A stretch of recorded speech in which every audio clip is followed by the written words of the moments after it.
अगर आप चैनल पे न्यू हैं तो आपसे गुजारिश है चैनल को सब्सक्राइब कीजिएगा, वीडियो को भी लाइक कीजिएगा। अगर आपकी कोई दुविधा, ये हमारा वर्ड हिंदी का जो वर्ड है ये यहाँ पे पुर्तगाल के अंदर भी मौजूद है।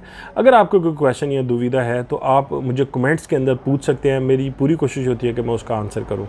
वीडियो को स्टार्ट करें। उम्मीद है कि आप सब लोग खैर ऑफिस होंगे और अपनी ज़िंदगी में आप खुश होंगे। एक क्वेश्चन उठ गया अब यहाँ पे लोगों के दिलों में कि भाई हमें जो नेशनैलिटी हमने जमा करवानी है वो कौन से आर्टिकल के अंडर जमा करवाएं जहाँ से नेशनैलिटी हमें जल्दी मिल जाए। अब दो आर्टिकल हैं जिनके अंदर कन्फ्यूजन है, दोनों को डिस्कस करूँगा, दोनों के बारे में बताऊँगा। एक आर्टिकल है 6.8 और एक है 6.1। इन दो आर्टिकल्स के ऊपर कन्फ्यूजन है हमारे देसी भाइयों को मोस्टली, तो दोनों के बारे में मैं आपको डिटेल बता देता हूँ कि ये क्या चीज़ है।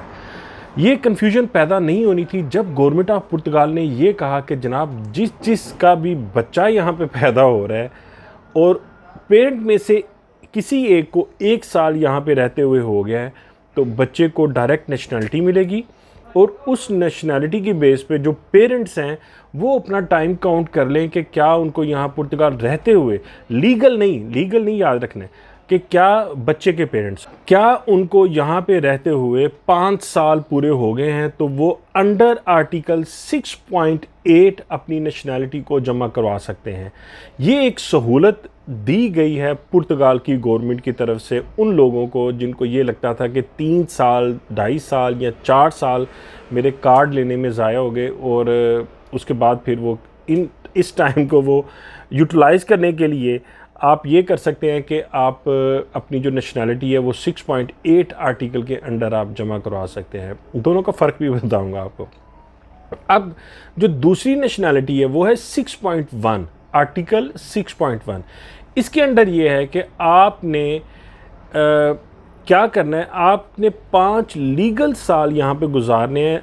रेजिडेंस कार्ड से पहला जो टाइम है वो आपका काउंट नहीं होगा, आपके फर्स्ट रेजिडेंस कार्ड से आपका टाइम काउंट होता है और ऑनवर्ड 5 इयर्स।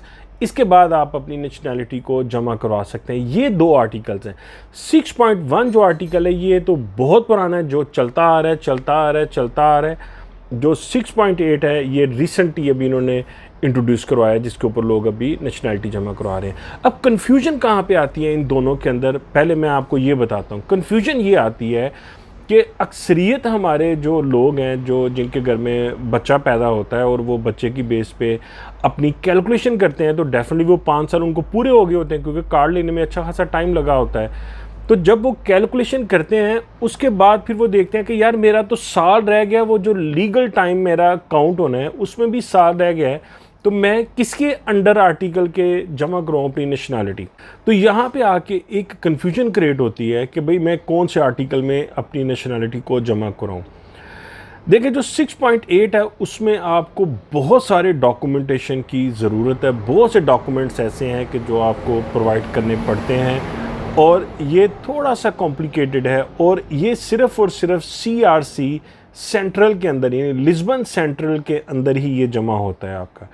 लिस्बन इस वक्त की बात है, याद रखिएगा। हो सकता है ये 1 साल बाद जो मैं भी आज बात कर रहा हूँ 6 महीने बाद या साल बाद लिस्बन बहुत तेज़ी से काम कर रहा हो और उसके पास इतना रश ना हो, लेकिन अभी इस वक्त लिस्बन टोटल पैक है और लिस्बन के अंदर जितने भी केसेस जा रहे हैं वो अप्रॉक्सीमेट तकरीबन 18 महीने से लेकर 24 महीने का टाइम लग रहा है। ये वो केसेस की बात कर रहा हूँ जो 6.1 है। 6.8 जो बच्चे की बेस पे आप नेशनैलिटी अप्लाई करते हैं, अभी तक कोई बंदे की नेशनैलिटी क्लियर नहीं हुई।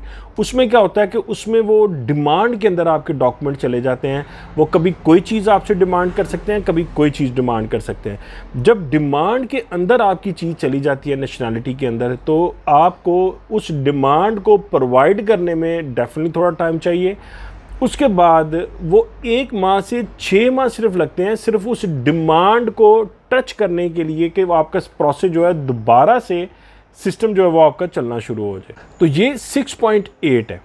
अब जो 6.1 है, 6.1 के अंदर ये प्लस पॉइंट है कि आप पूरे पुर्तगाल के अंदर किसी भी जगह पे जाके अपनी नेशनैलिटी जमा करवा सकते हैं। जिस जगह पे कंजर्वातोरियो पे रजिस्ट्रो सिविल के ऊपर या कोई भी ऐसी बल्काऊँ है जहाँ पे नेशनैलिटी रिसीव हो रही है, वहाँ पे जाके आप जमा करवा सकते हैं।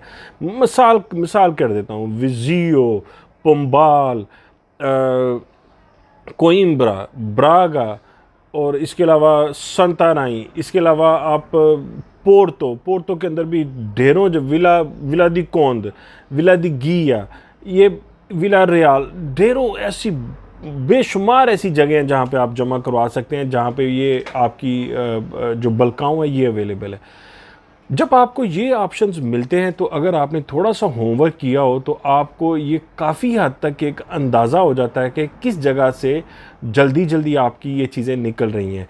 अब मेरी रिकमेंडेशन के अंदर जब आप अपनी नेशनैलिटी जमा करवाएं तो अगर आपको 1 साल से कम टाइम रह गया है आपका लीगल यहाँ पे 5 साल पूरे होने में, तो मैं आपको हाईली रिकमेंड करूँगा इंतज़ार करें और अपना जो नेशनैलिटी है वो 6.1 के अंदर आर्टिकल के अंदर जमा करवाएं, क्योंकि ये सबसे तेज़ तरीन आर्टिकल है जिसकी नेशनैलिटी क्लियर होती है डिपेंडिंग ऑन के कौन सी लोकेशन के ऊपर आप इसको जमा करवाते हैं।